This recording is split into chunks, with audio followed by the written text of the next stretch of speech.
তো হ্যালো দর্শক বন্ধুরা, আজকে আমি আবারও একটা নতুন ভিডিও আপনি নিয়ে চলেছি তোমাদের সামনে। তো বন্ধুরা, আজকের এই ভিডিওটি অতি গুরুত্বপূর্ণ হতে চলেছে, কারণ আজকে আমি আলোচনা করব আলু ফসলের জন্য শীর্ষ 5টি ছত্রাকনাশক বা ফাঙ্গিসাইড সম্পর্কে বিস্তারিত আলোচনা করব আজকে।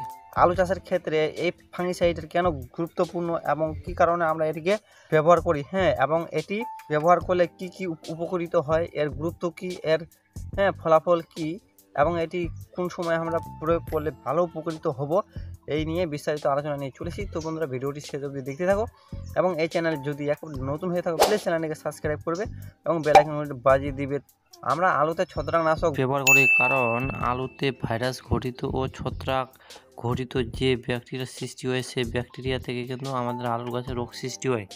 সেই রোগগুলোকে কন্ট্রোল করার জন্য আমরা ফাঙ্গিসাইড বা ছত্রাকনাশক ব্যবহার করি আলুতে। আমরা এই ছত্রাকনাশকগুলি সঠিক সময়ে আলুতে স্প্রে করব, যেন আলুতে আমাদের রোগ না লাগে। ছত্রাকনাশকের অভাবে যে যে রোগগুলি সৃষ্টি হয় সেই রোগগুলি প্রথমে আলোচনা করব। আলু ফসলের জন্য ছত্রাকনাশকের অভাবে যে রোগগুলি সৃষ্টি হয় সেগুলি হচ্ছে আলুর চাবি ধসা, শুকনো ধসা, এই ধরনের যে সমস্ত রোগ আলুর গাছের সৃষ্টি হয়, সেই সমস্ত রোগগুলিকে নিয়ন্ত্রণ করার জন্য আমরা এই ছত্রাকনাশকগুলি ব্যবহার করি। আলু গাছের যেন এই ধরনের রোগ না লাগে তার জন্য আমাদের আগে থেকে ব্যবস্থা করতে হবে। ধসা রোগের উপসর্গ আসলেই বা দেখা দিলেই জলসেচ ব্যবস্থাটা প্রথমত বন্ধ রাখতে হবে এবং নাইট্রোজেন যুক্ত সার ব্যবহার বন্ধ রাখতে হবে। এরপরে ফাঙ্গিসাইড স্প্রে করতে হবে এবং তারপর জলসেচ ব্যবস্থা করতে হবে। তো বন্ধুরা, আজকে আমি টপ 5 ফাঙ্গিসাইড নিয়ে আপনাদের সামনে হাজির হয়েছি। যে সমস্ত ফাঙ্গিসাইডগুলি স্প্রে করলে তোমাদের আলুর গাছ সম্পূর্ণভাবে সুরক্ষিত থাকবে এবং আলুর গাছ যদি রোগমুক্ত থাকে তাহলে অটোমেটিকই ফলন এসে যাবে। তো যাই হোক বন্ধুরা, আমি প্রথমে আলোচনা করব এই যে ফাঙ্গিসাইডটি দেখতে পাচ্ছ, আরপিসি কোম্পানির হেক্সাকোনাজল রয়েছে 5%। এই সিস্টেমিক ফাঙ্গিসাইডটি আপনাদেরকে 25 ml করে স্প্রে করতে হবে আলুতে। এরপরে আমি আলোচনা করব বায়ার কোম্পানির ইনফিনিটো ফাঙ্গিসাইড সম্পর্কে। এটি হচ্ছে একটি প্রোটেক্টিভ এবং কিউরেটিভ ফাঙ্গিসাইড। এটি আলুর গাছের ক্ষেত্রে চাবি ধসার কাজ করে এবং এর ডোজ হচ্ছে 15 লিটার জলের মধ্যে 40 ml করে স্প্রে করতে হয়। এর মধ্যে কেমিক্যাল কম্পোজিশন আছে ফ্লুওপিক্লোরিড 5.56% আছে, পামোকার্ব হাইড্রোক্লোরাইড রয়েছে 55.6%। এরপরে যে ফাঙ্গিসাইডের কথা বলবো, এই ফাঙ্গিসাইডটা স্প্রে করলে প্রচুর উপকৃত হবে। এই ফাঙ্গিসাইডের মতো কোনো ফাঙ্গিসাইডই হয় না, তুলনায় হয় না। এর মধ্যে কেমিক্যাল কম্পোজিশন রয়েছে প্রোপিকোনাজল 25% SC ফর্মে। এই ফাঙ্গিসাইড একবার স্প্রে করলে আলুর গাছ তো কালো হবে। আলুর গাছকে অনেকদিন ধরে ধসার হাত থেকে রক্ষা করবে এই ফাঙ্গিসাইডটি স্প্রে করলে। এর ডোজ হচ্ছে মাত্র 3 ml থেকে শুরু করে 7 ml অবধি। এরপর আমি আলোচনা করব উইলরুট কোম্পানির সিস্টেমিক অ্যান্ড কন্ট্যাক্ট ফাঙ্গিসাইড।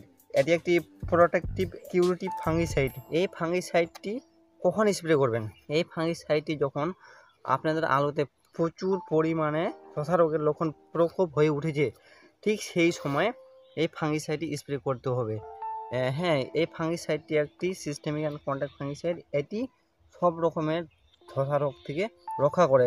তো বন্ধুরা, এর মধ্যে কেমিক্যাল কম্পোজিশন রয়েছে কার্বনডাইজিম 12% আর ম্যানকোজেব রয়েছে 63%। ডোজ হচ্ছে 15 লিটার জলের ট্যাঙ্কিতে 40 গ্রাম করে। তো বন্ধুরা, এরপরে আমি আসবো আরেকটি ফাঙ্গিসাইড নিয়ে, যে ফাঙ্গিসাইডগুলো আমরা প্রতিনিয়ত ব্যবহার করি। আমার হাতে যে ফাঙ্গিসাইডটি দেখতে পাচ্ছ, এই ফাঙ্গিসাইডটি হচ্ছে একটি কন্ট্যাক্ট ফাঙ্গিসাইড। স্টারগ্যাম M45 পাউডারের মধ্যে রয়েছে ম্যানকোজেব 75% এবং আরও অন্যান্য টেকনিক রয়েছে। এটি আলু ধসার ক্ষেত্রে মোটামুটি ভালো কাজ করে। এটি যখন আলুতে অতিরিক্ত ধসা লেগে যাবে, ঠিক সেই সময় অল্টারনেটিভভাবে অল্টারনেটিভভাবে হাই ডোজ দিয়ে আপনাদেরকে আলুতে স্প্রে করতে হবে। অর্থাৎ ধরুন 50 গ্রাম এটি দিবেন, আর দিবেন হয় হেক্সাকোনাজল, না হয় দেবেন ইনফিনিটো, আর একটির সাথে আরেকটা করে পাঞ্চ করে স্প্রে করতে হবে। তাহলে কিন্তু সেই সময় ধসাটা আটকানো সম্ভব হবে। হ্যালো দর্শক বন্ধুরা, এই পর্যন্ত ছিল আলু চাষের ক্ষেত্রে শীর্ষ 5টি ছত্রাকনাশক এবং এর বিস্তারিত আলোচনা। তো এই ভিডিওটি যদি ভালো লেগে থাকে প্লিজ চ্যানেলটিকে সাবস্ক্রাইব করে বেল আইকন ঘন্টা বাজিয়ে দিও এবং একটা লাইক হওয়া চাই।